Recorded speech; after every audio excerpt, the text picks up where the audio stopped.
விவசாய நண்பர்களுக்கு வணக்கம். இந்த வீடியோ வந்து ஒரு அவேர்னஸ் வீடியோ அப்படின்னே சொல்லிடலாம். ஓகேங்களா? ஸோ என்னன்னா, இப்போ பசங்கள்லாம் 12th முடிச்சிருப்பாங்க. இப்போ ரிசல்ட்டுக்காக வெயிட் பண்ணிகிட்டு இருக்காங்க. ஓகேவா?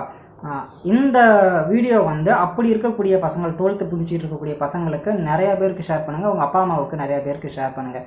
காரணம் என்ன அப்படின்னா, எனக்கு என்னுடைய ரிலேட்டிவ்ஸ் நிறையா பேர் பசங்க பொண்ணுங்க வந்து இந்த வருஷம் 12th முடிச்சிருக்காங்க, எக்ஸாம் எழுதியிருக்காங்க. எங்கள் ஊர்லேயுமே நிறையா பேர் எழுதியிருக்காங்க. ஓகேவா? இவங்க எல்லாத்துக்கும் ஒரு ஃபோன் கால்ஸ் அப்படிங்கிறது வருது. ஓகேவா?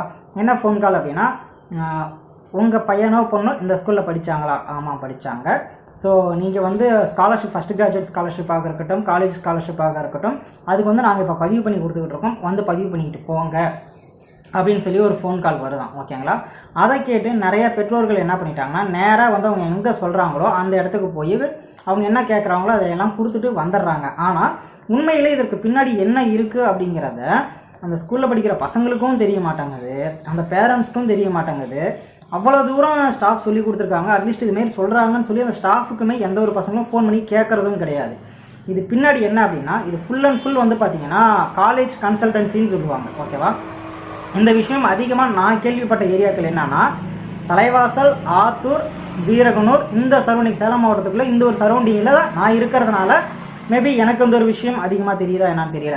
இந்த ஒரு விஷயம் நடக்குது. என்னென்ன கேட்குறாங்க அப்படின்னு சொல்லி நான் கேட்டதுக்கு, ரேஷன் கார்டு கேட்குறாங்களாம். ஓகேங்களா? ஆதார் கார்டு கேட்குறாங்க, ஒரு ஃபோட்டோ, 10th மார்க் ஷீட்டு, ஓகேங்களா, 12th registration number, date of birth, mobile number, கூடவே வந்து பார்த்திங்கன்னா இன்கம் சர்டிஃபிகேட் கேட்குறாங்க, கம்யூனிட்டி சர்டிஃபிகேட் கேட்குறாங்க. இவ்வளோ டீட்டெயில்ஸ் அவங்க வாங்குறாங்க. ஒரு ஸ்டூடெண்ட்டாக 12th படிக்கிற பசங்களுக்கு ஃபுல் அளவு மெச்சூரிட்டி இல்லைனாலும் ஒரு குறிப்பிட்ட அளவுக்கு மெச்சூரிட்டியாவது இருக்கும் இல்லையா? அந்த மெச்சூரிட்டியோட பசங்க யோசிக்கலாம். Ration card, Aadhaar card, photo, 10th mark sheet, 12th registration number, mobile number கேட்குறாங்க. இன்னும் 12th ரிசல்ட்டே நமக்கு வரலை. ஓகேவா? நம்ம இன்னும் காலேஜே சேரலை. அதுக்குள்ளே காலேஜுக்கான ஃபஸ்ட் கிராஜுவேட் எப்படி பண்ணி கொடுக்க முடியும், அதற்கான ஸ்காலர்ஷிப் எப்படி பண்ணி கொடுக்க முடியும் அப்படிங்கிற ஒரு கேள்வி எந்த ஒரு பசங்களுக்கு மத்தியிலையும் ஏறலை. ஒரு ஆட்டு மந்த மாதிரி அவங்க கேட்ட உடனே கொண்டு போய் எல்லாம் கொடுத்துட்டு வராங்க. சரிடா, ரெஜிஸ்டர் பண்ணாங்களா அப்படின்னா, ரெஜிஸ்டர் பண்ணலைன்னா வாங்கி வச்சுக்கிட்டு கொடுத்துட்டாங்கண்ணா அப்படிங்கிறாங்க. என்னத்தில் வாங்கி வச்சுக்கிட்டானுங்க? இந்த நான் அந்த ரேஷன் கார்டு, ஆதார் அட்டை, ஃபோட்டோ, 10th மார்க் ஷீட் இதெல்லாம் வாங்கி அவங்க வச்சுக்கிட்டாங்கண்ணே. அவங்க வந்து கவுன்சிலிங்க்கு நாங்களே பதிவு பண்ணி கொடுத்துட்றோம்னு சொல்லியிருக்காங்கன்னா, காலேஜும் அவங்களே சூஸ் பண்ணி கொடுத்துட்றேன்னு சொல்லியிருக்காங்கன்னா, சர்டிஃபிகேட்லாம் அவங்களே அப்ளை பண்ணி கொடுத்துட்றேன்னு சொல்லியிருக்காங்கண்ணா. நாங்கள் ஏண்டா தம்பி, இதை போய் நீங்கள் கொடுத்துட்டு வரதுக்கு எதுக்குள்ள அவங்க டாக்குமெண்ட் எல்லாம் நீங்கள் தூக்கிட்டு போய் அவங்க கொடுத்துட்டு வரீங்க அப்படின்னா, அப்போ தானே ஸ்காலர்ஷிப் வருமா, எல்லாம் ஸ்காலர்ஷிப் வராதானா அப்படிங்கிறாங்க. இதற்கு பின்னாடி இருக்கக்கூடிய உண்மைகள் என்ன அப்படின்னு சொல்கிறேன். ஓகேவா? இப்போ அவங்கள்ட்ட நீங்கள் கொடுத்துருக்கிறது என்னென்னா, உங்கள் 10th mark sheet, photo, Aadhaar card, ration, 12th registration number. இப்போ உங்களுடைய ரெஜிஸ்ட்ரேஷன் நம்பர் அவங்க வாங்கிக்கிட்டாங்க, உங்களோட டேட் ஆஃப் பர்த் இப்போ அவங்கள்ட்ட இருக்குது, உங்களுடைய மார்க் என்ன அப்படின்னு சொல்லி அவங்க செக் பண்ண முடியும். ஓகேவா? செக் பண்ணிட்டாங்க. ஒரு கட் ஆஃப் வருது, உதாரணத்துக்கு 100க்கு ஒரு 80 கட் ஆஃப் வருது அப்படின்னு வச்சுக்கோங்களேன். நீங்கள் அவங்கள்கிட்டயே கவுன்சிலிங்க்கு அப்ளை பண்ண போகிறீங்க. ஓகே? இப்போ அவங்கள்ட்ட நீங்கள் கவுன்சிலிங்க்கு அப்ளை பண்ணி போகிறப்ப 80% உங்களுக்கு இருக்குது அப்படின்னா, 80%க்கு வரக்கூடிய காலேஜோட நேம் லிஸ்ட்டை அவங்க சொல்ல மாட்டாங்க. ஏன்னா அவங்க ஒரு ஆனால் ரிசர்ச் பண்ணியிருப்பாங்க, 80 கட் ஆஃப் எடுத்திருந்தால் இந்த காலேஜ் போகலாம் அப்படின்னு. ஆனால் அவங்க அதை சொல்ல மாட்டாங்க. 70 கட் ஆஃப் எடுத்துருக்கீங்க இல்லையா, அந்த காலேஜ் வந்து சொல்லுவாங்க, இந்த காலேஜுக்கெல்லாம் போகலாம் அப்படின்னு சொல்லி. இந்த காலேஜ் இது மாதிரின்னு, இந்த காலேஜுக்கு போகணுன்னா கொஞ்சம் செலவாகும், மேனேஜ்மெண்ட் கோட்டாவில் தான் போக முடியும், நீங்கள் கட்டிட்டீங்கன்னா அங்கே போகலாம் அப்படிங்கிற மாதிரி சொல்லுவாங்க. இப்போ நம்ம மக்கள் என்ன பண்ணுவாங்கன்னா, எங்கள் அப்பா அம்மாவை கூட என்ன பண்ணுவாங்கன்னா, நல்ல காலேஜில் தான் பையனை படிக்க வைக்கணும், அப்போ தான் நல்ல மார்க் எடுப்பான், நல்ல வேலை கிடைக்கும்னு நினைப்போம். ஓகேவா?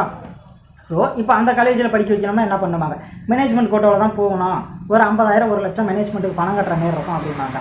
நம்ம மக்கள் என்ன பண்ணுவாங்க, பரவாயில்ல 1 லட்சம் செலவானாலும் பரவாயில்ல, பையன் படித்து நல்ல வேலைக்கு போயிடணும், நல்ல காலேஜாக சேர்க்கணுன்னு அந்த 1 லட்ச ரூபா கட்டி அந்த டொனேஷன் மூலிமா அங்கே காலேஜுக்கு போயிடுவாங்க.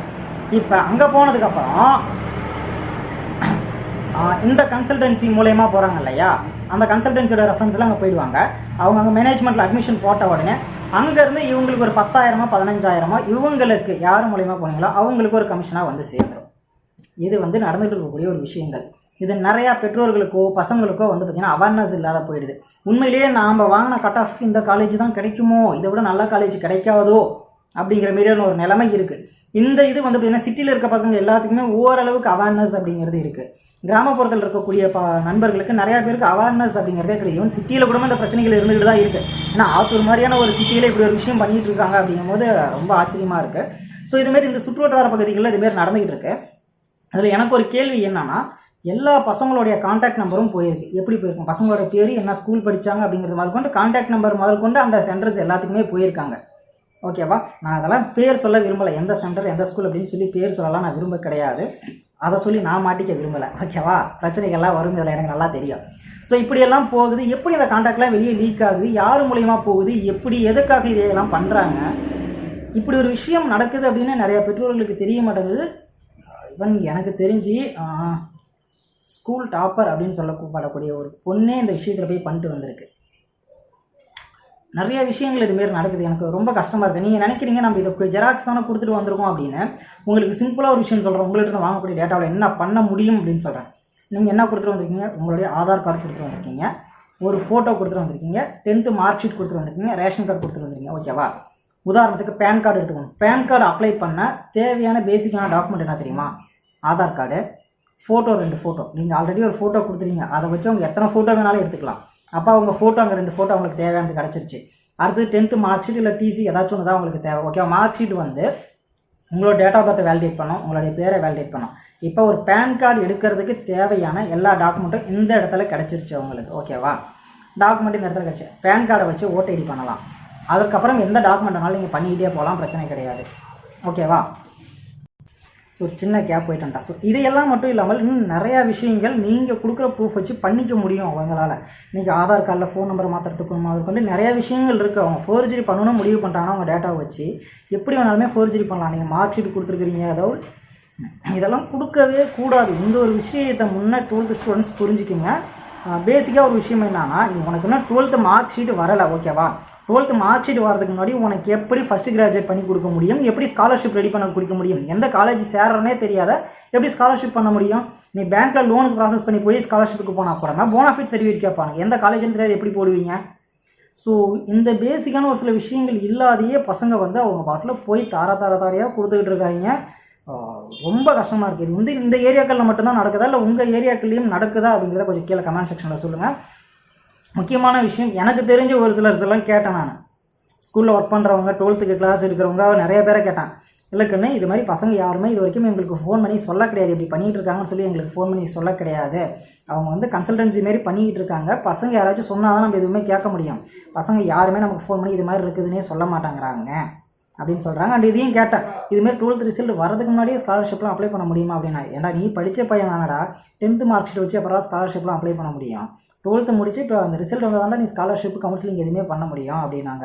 கரெக்டாக தான் அவங்க கேட்டதான். 12th மார்க் ரிசல்ட் வந்தால் தான் கவுன்சிலிங் ரெஜிஸ்ட்ரேஷன் வரும், இன்னும் கட் ஆஃப் ரேஷியோ கொடுப்பாங்க, இதையெல்லாம் வச்சு தான் பண்ண முடியும்.